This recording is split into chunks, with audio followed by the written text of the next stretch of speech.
YouTube? We are back with the entire crew here. I'm joined by the boys. We got TJ, Darrell, Rio, and RB. We're gonna kind of convene here again just to talk about the new ban list. I know Jarrell and Rio already did sort of like a really nice first impressions video. So if you haven't checked that out yet, please do check it out. I'll link it down in the video description below.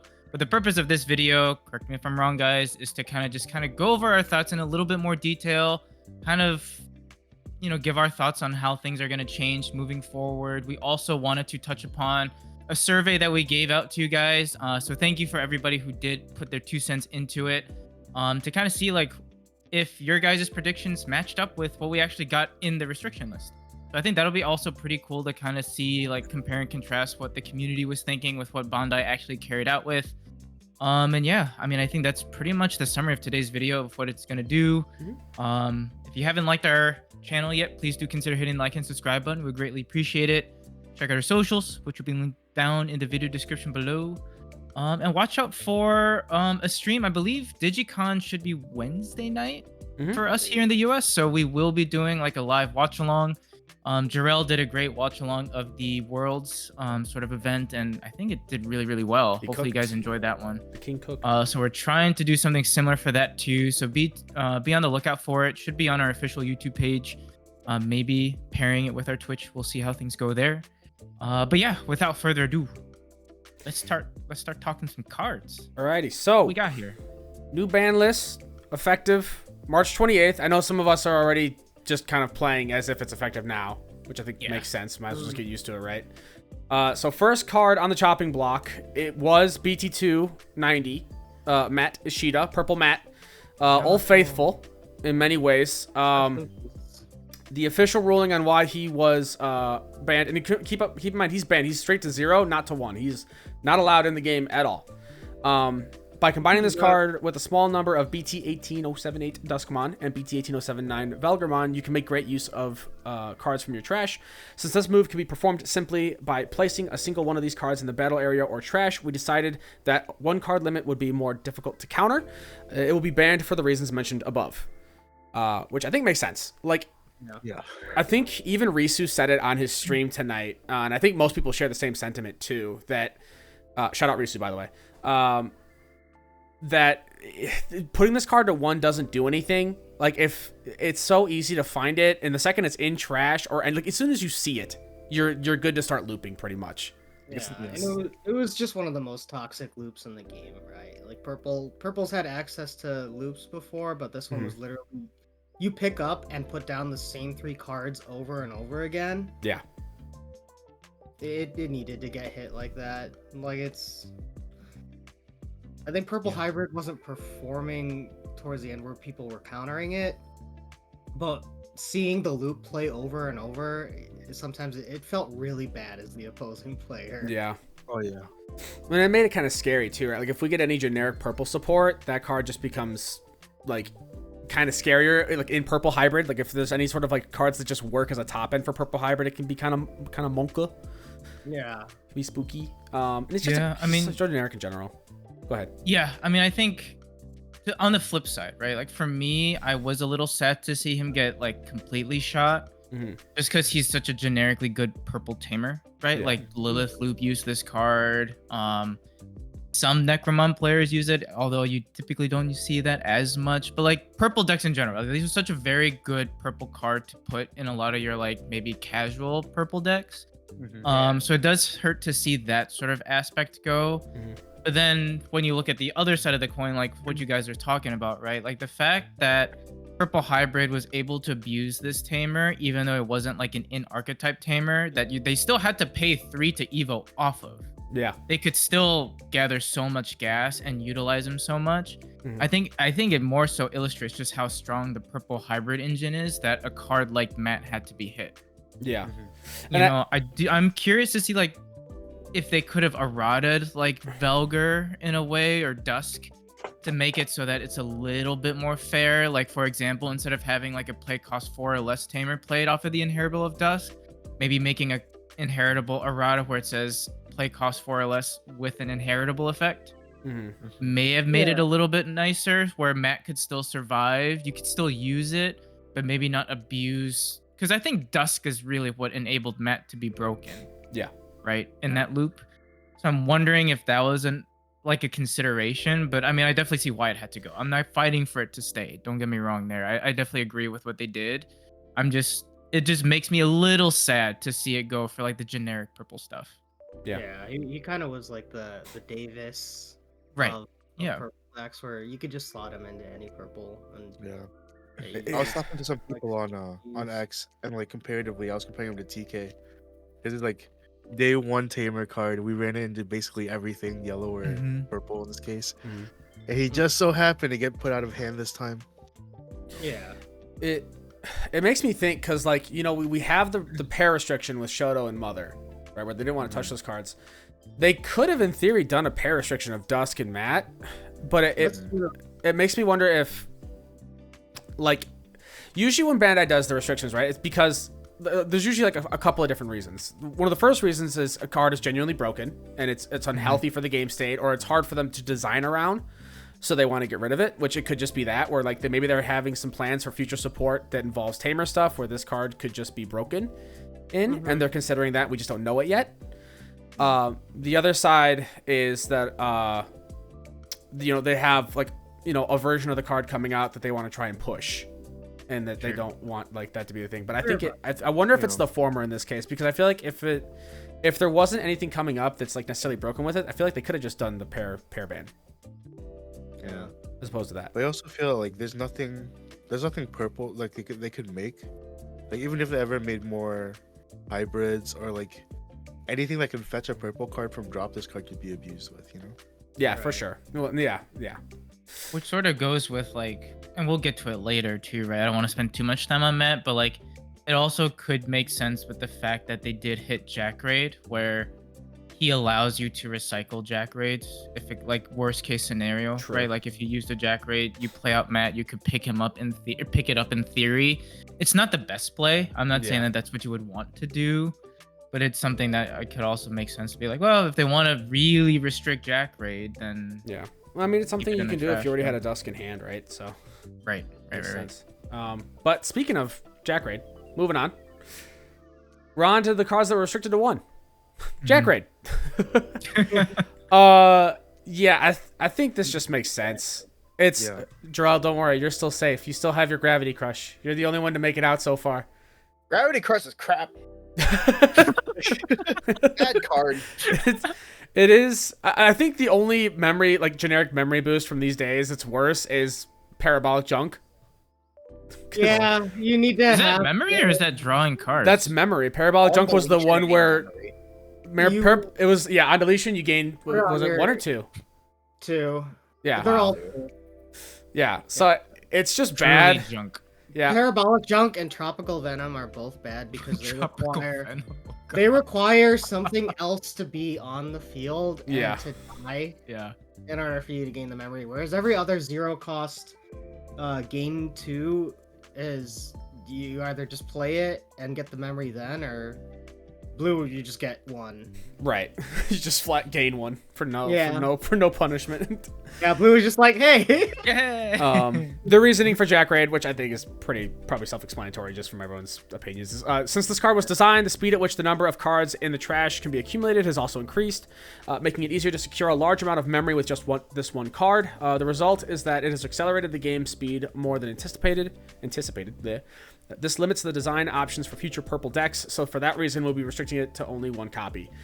I mean, as the game speed goes on, right, power creep is a natural part of any card game. It's how it goes. We're all well aware of it. And purple has definitely just gotten faster and faster at putting cards on the trash. Like I think back to like Minerva Loop, trying to like use Jack Raids to set it up, and how much longer that took compared to things like Purple Hybrid and Fenry and Demon Lords. Like all those cards obviously the 2 of them don't use Jack Raid really, but all those decks put cards in the trash so much quicker than we did even like 4 sets ago, 5 sets ago at this point. And Jack Raid also acting as a security bomb, like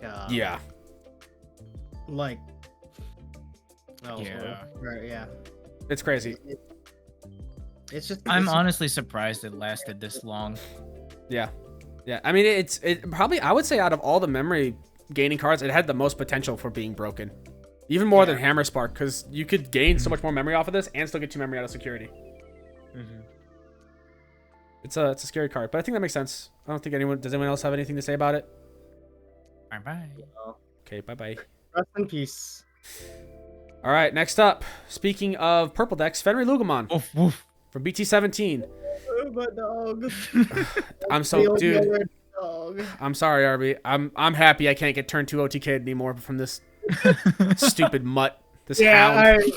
I mean, like, how many times have we seen it on camera where it's just like, oh, there's a little baby dog in the back, and he just like explodes. Full grown dog. Yeah. And it's like I put a sword in this dog's mouth, and then it'll be 2 checks, 21K. He unsuspends. Wins. Big dog. Big dog. So the reasoning for Fenriluga from BT17 is in the Fenriloogamon Takemikazuchi deck. This card allows you to play Kazujimon without paying the cost, which is necessary for the DNA Digivolution of BT17 Fenriloogamon Takemikazuchi. Since the role of this single card is overwhelming, we've determined that the one-shot performance of this card will discourage players from using other aggressive decks. Yeah, which they acknowledge. They know. From using other aggressive decks and reduce the diversity of decks in the game. For that reason, we will be restricting it to only 1 copy. Yep. They definitely designed this card to just be kind of overpowered. You're bringing out a level 6 for free and from trash, and then you're going into your boss monster immediately. Your memory doesn't matter because of the Almon either, which is crazy. Like it would have been one thing if it like did its whole combo, but then didn't gain the memory all back and keep turn at the end of it.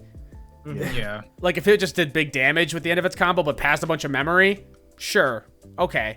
But the fact that like you kept turn and trash security and control board, and it was doing too much. It was doing way too much. Yeah. Bandai saw that there was a game plan with this card, and they made sure you got that game plan off like immediately. Yeah. Well, I mean, I think another thing. I mean, not another thing. I think everything that you guys are talking about kind of leads up to this, like in the sense of like, I also like how they mentioned specifically in the Fenriluga Takemikazuchi deck. Yeah. They didn't specify like BT14 Fenriluga, which is maybe what they're pushing players to maybe play more towards, possibly. Go back to. Yeah. Just because like this Fenriluga, like RB said, like it just accelerated the DNA play so much. You look at the BT20 Fenriluga, like it's still a pretty decent card in its own right, but it's definitely not as busted. Definitely doesn't set up that DNA play to the level that this one does, right? Which was ultimately, like they call it, that one-shot play. So I think Takemi as like a level 7 is pretty much non-existent right now outside of the ace, which is way more balanced, arguably, than the secret one was. Yeah. And even then, I feel like it's just not as good of a card, which will probably push a lot of Fenry players to go back to like the old like BT14 Fenriluga style of like wideboarding, because you still have a decent amount of like removal, right? There's a lot of removal, defensive options. You have board swarming capability. You still can do a lot of crazy things with that deck and still nearly OTK. It's just not as like infuriating as let me go up to 10 memory, swing it back to 3, and then win. I think just to like rub it in. I think a lot of the newer Fenry pieces will work really good in BT14 too. How do we feel about this card being the card hit in Take? Like I know we just touched on it a bit, but like there was obviously discussion that the Baomon could have gotten hit, right? Which I think was probably the worst idea. Yeah. Because that just completely kills all versions of Fenry, pretty much. Yeah. I wasn't expecting this. I wasn't expecting. I thought Takemika was going to get hit. I thought the card itself was going to get hit, and they were going to try and force people to, if playing the Takemika version, to play the ace more. Yeah. I mean, the other side of that is the Takemika's the secret, right? They generally don't touch high rarity stuff. I don't think they would have ever hit the Takemika after. I mean, it's already been sold, but I think they try to just stay away from hitting secrets after what happened with BT15. I think BT15 they realized like hitting a secret hurts. Yeah. card game a lot. I think it's just a different situation though, because that was like That was on beyond- release. That was on release pretty much that we knew it was happening, and so that's what kind of hurt that one. This one's already like, when did we get BT 17? That was back in like it's like 6 months ago now, right? 6-7 months ago. yeah. So it's, I mean, it had its fair share of time to be around, so I don't think it would have hurt them that much, to be honest. But I get the Apocalypse sentiment. was like Yeah. game changing. Yeah, I think Toxicity wise. I think they just didn't. They don't want to ever hit secrets if they can help it. yeah, Yeah, no, for sure. that's fair. The rares are a lot easier, and then the eggs. I honestly think, as somebody who plays, talking like they could have hit Balmon and just made like a, like said to players, you know, use the other Balmon. We have Balmon at home. You lose it on your combo though, right? You can't do your combo anymore at that point. No, you can't. You can't do like the crazy warp into like. Yeah, you can't warp into Fenry anymore. Basically, from just Luga. Yeah. So I don't even know if the I think the deck still dies even harder at that point. I don't know. It's hard. I mean, it's weird because I think that literally hitting Takemika is the only version that doesn't actually kill Fenry. But you know, it's good. I do hope we see more people going back to BT14 and messing around with that, because that was at least like it felt bad at the time. But there's a lot more, like Medieval Gallant can counter that card so hard now that I think it won't be too crazy. I think the deck can still be good though. Yeah. You just put Medieval Gallant in this deck because all your. You know what? Luger You're right. models are- What am I talking about? I'm being goofy. But yeah, I think that's good enough for him. Moving on. Next up, BT4 Blinding Ray. Yellow free memory boost. Yeah, I mean, Makes sense. another one we saw coming. It's very powerful with Magna X. If we get any other cards that have effects that proc off of security being removed and whatnot, this card is always going to be a problem. Yeah. Not having a security effect was a pretty good balance for it, admittedly, especially considering the fact that you also have to burn a life to gain the memory. But it can just be so explosive. The reasoning was that since the time this card was designed, there are now more cards that can complete combos by trashing security, making it easier to trigger those conditions and gain a large amount of memory with just this card. Also, at 0 cost allows it to be used at any time, greatly expanding actionable options and improving the player's ability to turn the game and around at a greater rate. For that reason, we will be restricting it to only 1 copy. Yeah, it's been used in multiple decks. I mean, it hasn't just been Magna that abused it. Yeah. You know, Cross Minerva or True. Cross Minerva used it too. It's just the ability to gain 2 memory for 0 is so powerful in this game. Good panic button. I just think they realized that like these are really strong. Like the more powerful the cards that we get later on, Yeah. like we might as well just stop them now. Yeah. At least the ones that matter. I don't know if Parabolic Jungle or Triangle. Or Gravity Crush. Those are probably because those all. What'd you say, Jarrell? I said I'm gonna parabolic junk my ruin mode. You could. What Black Tamer do you toss in a deck with Ruin mode? I'm gonna play it in Chessmon. Oh my God. No. You know what? Hold on. You might be cooking with something here. Wait a minute. Gain memory after I swing? Hold the phone. Minus 5k to your board, gain 2, recover 1. Delete a Digimon? Hatch? Delete a Digimon. Oh, dude, we're talking stonks. We're plussing now. God. No. No, wait. No. What's up, Ben? But yeah, I mean, I think Blinding Rays, there's not much to say about it. No. It just is sort of like you pair it with Jack Raid, you pair it with Hammer Spark, call it a day. I feel like another big thing is the fact that you can play it, and then like even if you have no security, you still gain it too. You still get, because it just says trash security period, But Yeah. and then gain 2. I think it was like Shine, like old Shine, where like you would run it, right? And then like or something like that, another deck, and you could just like you just wait till you at the end, you just burn it all at once, gain 6, just go in. Yeah. Yeah. I think I used it in was it the OTK Black White Greymon like Sword Strip? Oh deck? yeah. Oh. that was a creative one. That was a funny deck. But yeah. I think that all makes sense.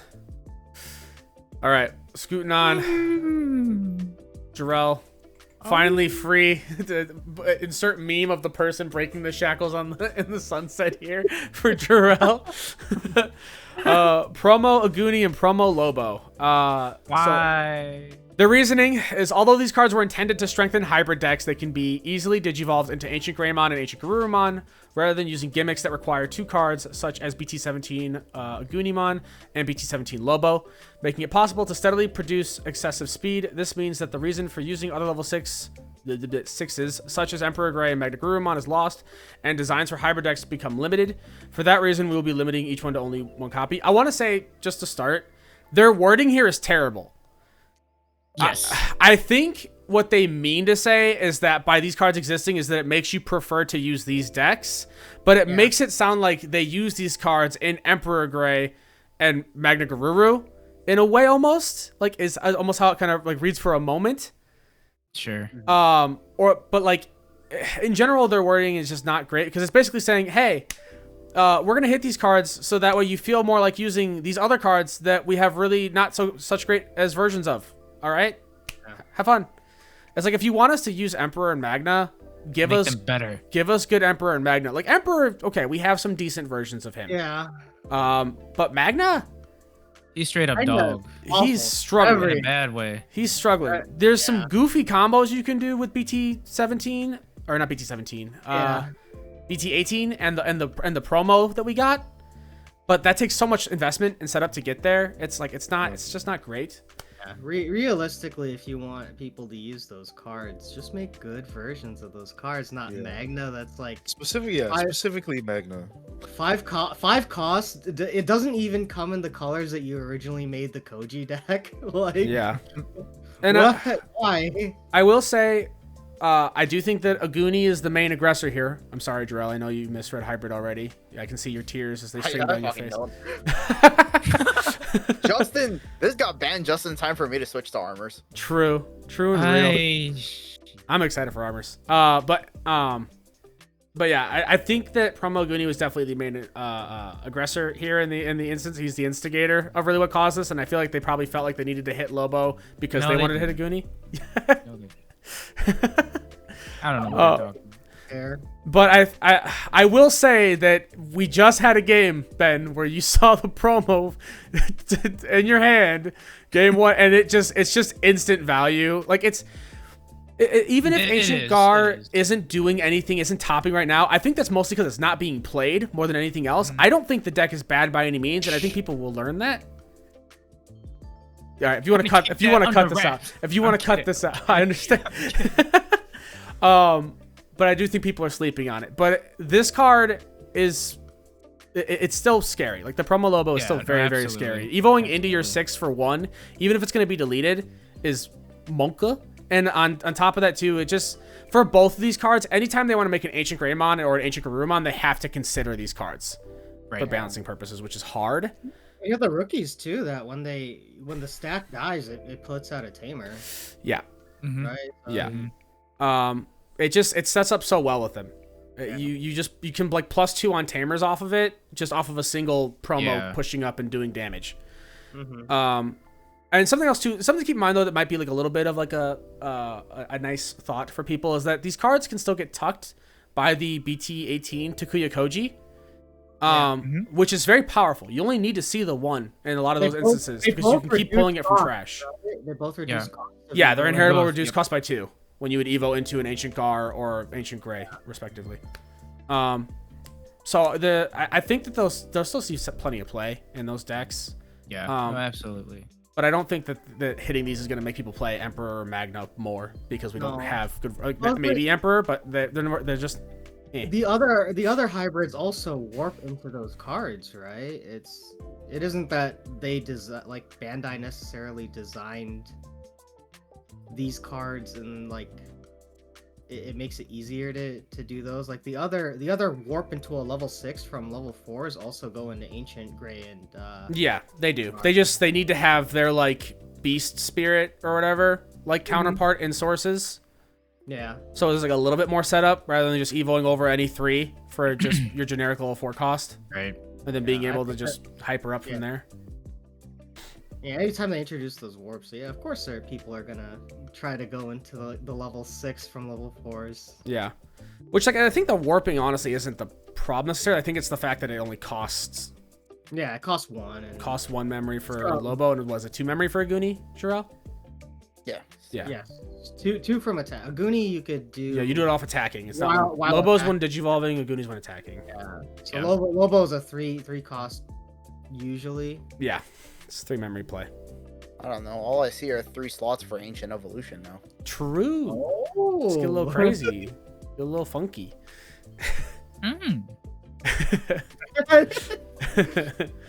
All right. Speaking of a little funky. Play the... So let's get some funeral music going for Ben. The tears. BT11 MirageGaogamon. Long time coming. Boy. Don't worry, the Galaxy deck that won still only ran one. Only used one. Only used one. Yeah, so their reasoning is because it greatly restricts actions that can lead to comebacks from having more cards in hand. It is a card that is difficult to deal with unless the opponent is able to remove it from play. If the opponent is unable to deal with it, the player can easily set up a second copy of the card, continuing to limit their opponent's actions and resulting in a potentially one-sided game. Also, because it is a self-contained card, its versatility means that decks that include blue lose the diversity of other available blue cards. For that reason, we'll be restricting it to only 1 copy. I mean, I think to be fair, right, like this was a pretty good summary, right? I don't think we need to spend too much time on it because I think the majority of the community was ready to like burn Bandai to the ground if this card didn't get hit. I see it. I get it. I'm sad, but I get it. It's definitely been a little stunted now, I would say, you know, when in the grand scheme of things, I think it's fallen off for sure. But as TJ, you've mentioned before, right? Like, not only are we looking at the current state of the game, we're looking at like future sets, right? If you were to print another Mirage, this could get real scary, particularly with the Alterns effect, or you give the deck more support, you're definitely going to push this card into very just unbearable territory again. So it makes sense. We move on, find another dog. On top of that too, I think they just couldn't print another MirageGaogamon, right? Like, that's as good as this. Yeah. It'd be really hard to do that. So yeah, this card's always gonna be like that blue panic button where if you draw it, you're like you're not gonna use it, you know? Yeah. What did I devolve into this? It's like you see it in your hand, you're like, oh, cool. Right, to go off of that, and like, cause like even on Sunday we were playing a tournament and I ended up playing a Mirage player, and I was playing Zafaga. I would drop the other ban-worthy card, which is Medieval Gallon. Pop it. He just set up another stack in the back, bounce that back to my hand. I'd respond with a Medieval Gallon again, and the same play would just happen over and over again. So he ran out of Mirages. Oh yeah. Rest in peace. It had its time. It has. Its I mean, time. he lasted a long time. He served me well. Yeah. This is definitely one of those that needed to happen. 12, right? It's been like a year. BT11 is when he came out. Yeah, A year. he's an old card. He's an old soul. Yeah. Okay. Scooting on. They really just killed all the dogs. They did. It is no longer This dog one, card. though, This is a stray. This is crazy to me. I've seen some reasoning for it. The more I think about it, though, the more it makes sense to me. Yeah. So, all right, ST9 Stingmon. Their reasoning is, as the card pool has increased, it has become possible to include general purpose cards such as powerful level 6s that can digivolve from Paildramon and other option cards, and so drawing cards using this card's once per turn inherited effect has led to an excessive increase in possibilities. Also, because it can be played for a low cost, the number of cards needed for DNA Digivolution can be minimized, making it possible to perform the moves mentioned above and making the early game unnecessarily stable. As a result, the role of this one card in this deck is significant, and the diversity of cards used is lost. For that reason, we'll be restricting it to only 1 copy. What were you gonna say, Ben? What was your thinking? I mean, at first when I saw it, I was just like, wait, what? This was like, I was not expecting it. But then the more I thought about it, and the more I looked at my Imperial deck and was like, you know what? it does make sense because, like they mentioned, right, it's a potential 3-drop level 4 that you can just use to DNA, especially if that end of turn inherit. You go ahead, just slam it down for 3. You have the XV and Davis and Ken. That's a net like 1 cost play to DNA Evo, which is really good. And I think the biggest thing is the draw power, which I think is a little under kind of stated in the sense when you're thinking about like Imperial, like, or I guess when people were talking about like Davis and Ken, XV and Stingmon, I think later on we saw a lot of Imperial decks move towards bumping this guy up. Yeah. Like before it was like maybe like a 2 of, and then it became like a 3 of. I think Sunless and JP were running 4 of these because if you don't see your pieces, particularly in a deck like Imperial, you just you lose. You know, you need to find your pieces. And this card, when you pair it with the amount of times you restand and swing, you draw like 4 or 5 cards in a turn. Yeah. Once per That's turn. crazy gas. No limit on now, plays as well. yeah. And then I think what now this makes it like what this does now is that if you see the Payil play, you have to make it worth it. And if you get your Payil outed, you have to be able to come up with a comeback play, as opposed to before where it's just like you just go into Payil and you don't care. If they deal with a Payil, hopefully you've drawn enough with this guy to just do it again next turn, right? Yeah. But now you actually have to be like, okay, well, if I don't have another Payil ready to go, or I don't have the gas to do it again, do I wait a little bit? So then I think it slows Imperial down just a little bit to the point where it's like, okay, like it's not as crazy fast as it is right now. Sure. Yeah. I mean, I agree. I think that it hurts the consistency of the deck to be able to find its pieces and be as fast, like you're saying. Because I realized my initial thought was like, well, it's the same net cost as the BT12 Sting, realistically, because when you DNA, it's gonna be 3 cost anyways. But the draw is definitely the more notable thing. It's a huge thing, and I think with that in mind too, I think when you're hitting Mirage, which actively taxed decks for having too many cards in hand, Imperial is like one of the best draw decks in the game by far. And so I think almost in a way, I think if you hit Mirage, you kind of have to hit this card. Sure. Because if you don't have Mirage and like in the game consistently to kind of like counter how many cards Imperial can have in hand, and I'm not going to get into whole arguments about Mirage versus Imperial and which deck has the edge in that situation. I already know I'm right.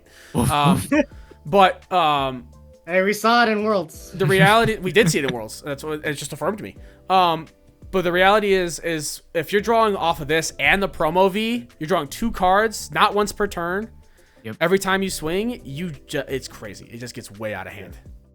Yep. Not even that, like in tournament, like the pure amount of times that like people go into Pyodra just because they have nothing else to do with this under it, and they swing to the point where they draw their answer is ridiculous. Yeah. Like they're straight up like go face until they draw their mega and then just sit pretty from there.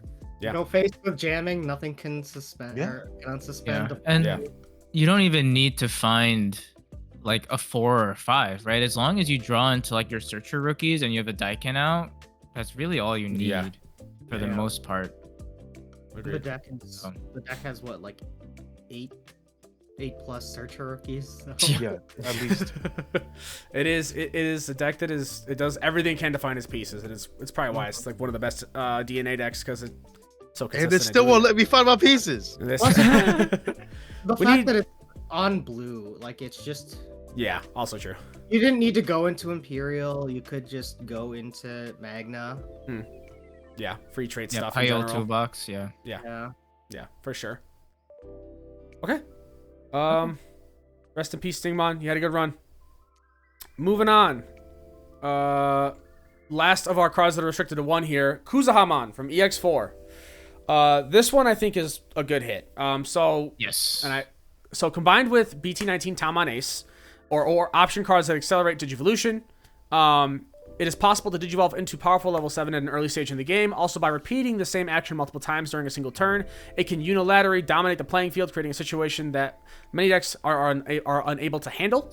To improve the situation, we'll be restricting it to only 1 copy. So what they're trying to say here is that we don't want Tau Loop to exist because doing minus 15, minus 20k to a board in a turn is not the fairest thing of playing. That's balance. minus 10 to 20. What Having do you- 6 yeah. Digimon on board after one long combo. Yeah. What do you mean minus 20? You can't play any Digimon? That's balance. And I've seen some sentiment Bro, saying you like can this. still play options. It's okay.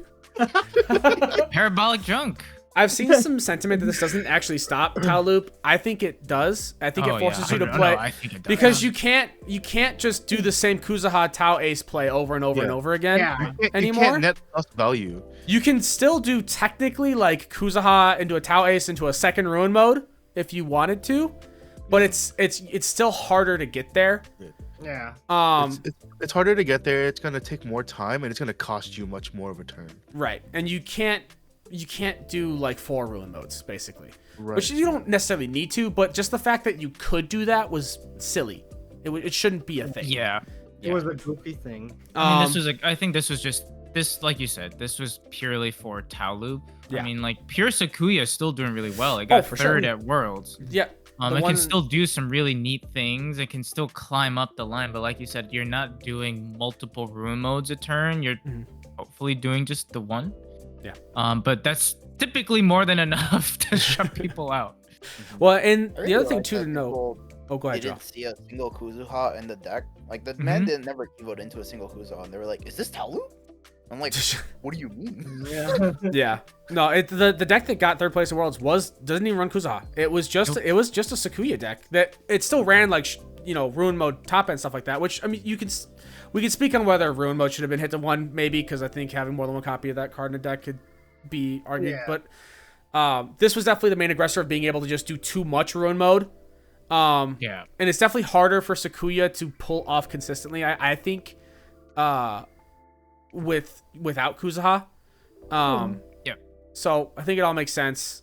And it just also like we said with Worlds, it just shows that people can still just play like more pure Sakuya and do that more like token focused play and everything like that, with still having some Ruin mode splashed in there and still do good. I mean, third place in Worlds, that's huge with a deck that nobody was really like talking about. People only talked about it in Tau Ace or Tau Loop. What'd you say? I said, to be fair, the Virus Imperial did brick. Sure, but I mean, you still had to get to Worlds, and you still had to play through the 32 players at Worlds, The brackets. which are I all mean, regardless, like even if you're sitting on Sakuya, not being able to clear it and getting rush tokens every turn is still scary. Oh yeah, no. Yeah. After practicing Sakuya's stuff with Ben, and because I know you've been playing it too, Rio, and I know Jarrell's interested, but like Ben's build in our testing, like he cooks me pretty good. He just gets a wide board so quickly, and it's hard to deal with unless you have a lot of removal. It is a powerful deck. Yeah, because even when I was playing against Jarrell in our test game and in our tournament, our most recent tournament, when he popped off, if I didn't have a medieval, I lost. Like, it was that simple. I can't clear. There were times like Medieval Gallantman plug in too. Medieval Gallantman to 1. Medieval or like Zafaga Ace to answer his Sakuya stack. Yeah. If I can't instantly clear it, I'm just screwed. Yeah. Speaking of Zafaga. Speaking of Zafaga. And the cards that accompany him. BT7 Shoto. We have our second pair ban in the game. Or EX7. EX7. I'm sorry. Hey! I'm bald. Don't pick on me. So we have a pair ban with Mother Reaper, Mother D Reaper, and Shoto Kazuma from EX7. Their reasoning is, since EX2 Mother D Reaper can be set up reliably early in the game, and EX7 Shoto being able to give it the blocker effect easily, you're able to set up strong defensive measures early in the game. We have determined that this combination is not good for the environment, as many decks have limited means of dealing with it. What did I say? Did I say something weird? The way they worded it is not good for the environment. As many decks have limited means of dealing with it, and the effect is highly reproducible. Yeah, you don't say. Because the only card required in the deck is Shoto. For that reason, we will ban the use of these two cards in the same deck. Which I think explains it. I mean, it makes sense. AKA toxic deck. Yeah. Stop. I think Mother Shoto was sort of like a solve to a problem that we had with other decks that are hit on this list. And so I think if you're going to hit the decks that are on this list, like Purple Hybrid, like I think Ancient Guard even got. Well, no, they just ignore blockers, but Mirage is a good one. Yeah, like they have ways to ignore blockers, but it still can be hard for them if they don't see the right card.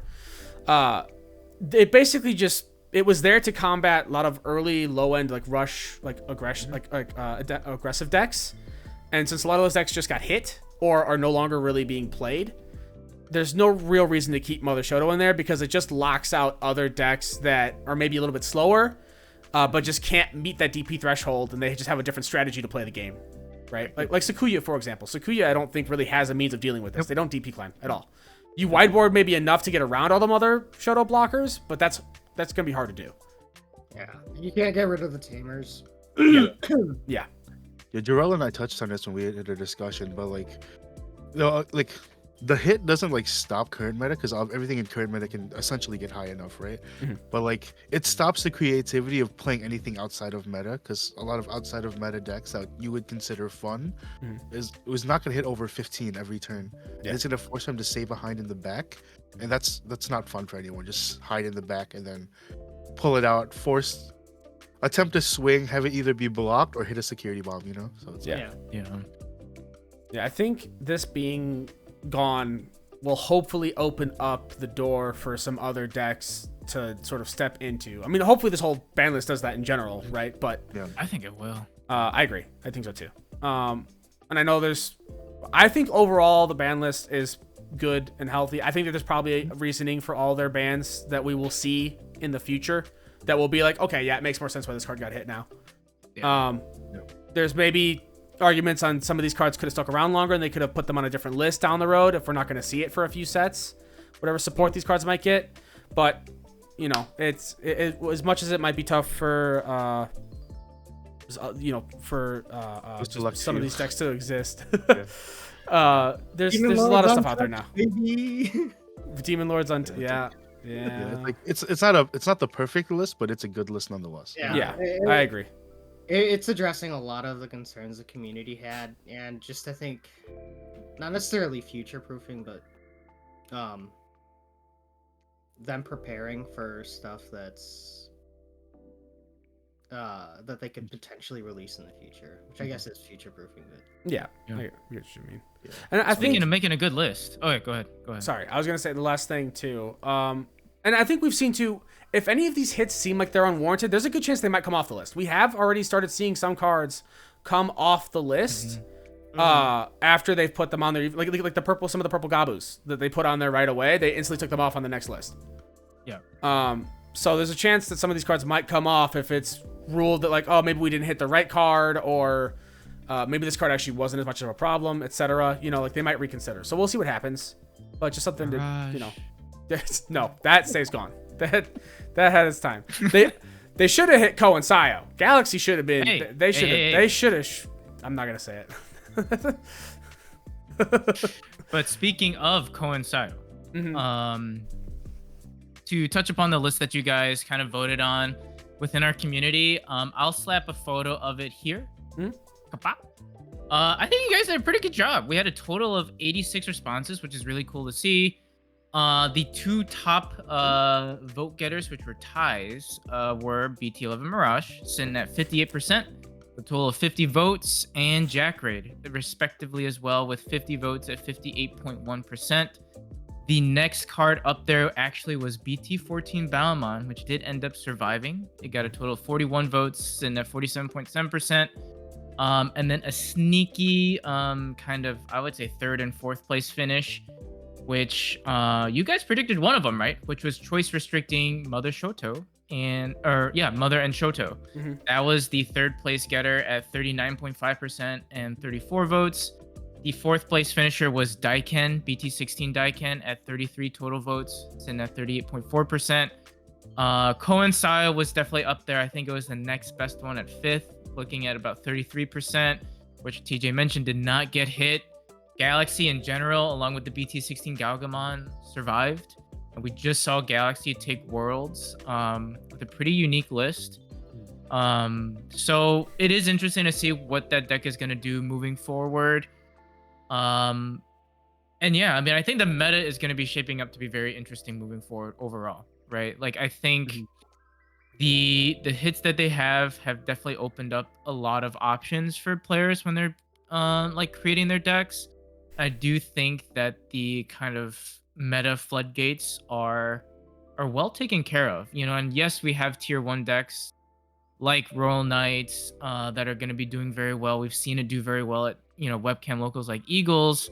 Shout out to their crew. But I mean, Royal Knights is not a deck that's infallible. It got a lot of support, but it can still be beaten. And I feel like it almost is reminiscent back to like the like post-apocalypse ban list era, where it's like you kind of felt like a lot of decks had a good chance. You just had to pilot it well, feel good about your chances, because you could roll up like Alpha. I think will do well, right? Like it's a deck that a lot of people will be playing again. I think decks like Imperial can still do well. Decks like Levia have a chance of doing well too, because things are being played out via effect again.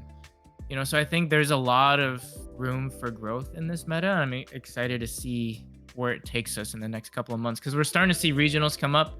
We've got one at the end of the month. We've got a couple Ulti Cups at the beginning of April. We've got a slew of in-person regionals in May and June. So there's a lot of stuff coming forward. It's going to be interesting. Agreed. Alrighty. Well, I think that's the list. So that's going to do it for us. Thank you guys for hanging out with us. Thank you for chilling. Yep. Hope y'all had a good time.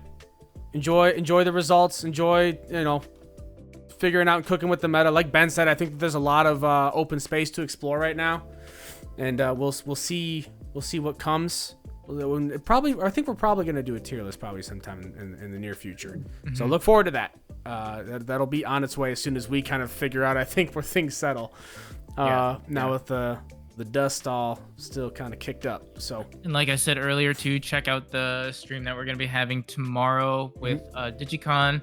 I think later on in the week I'm going to try to stream as well on Twitch, just to like play some games with you guys, chill and vibe. So probably do that maybe Saturday night. Jarrell, we steal those games. We just armor rush them all night. Oh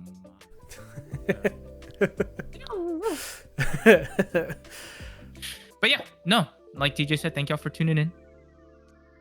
You guys enjoyed the video. And hopefully we catch you on that flippy flip. Bye-bye. Bye.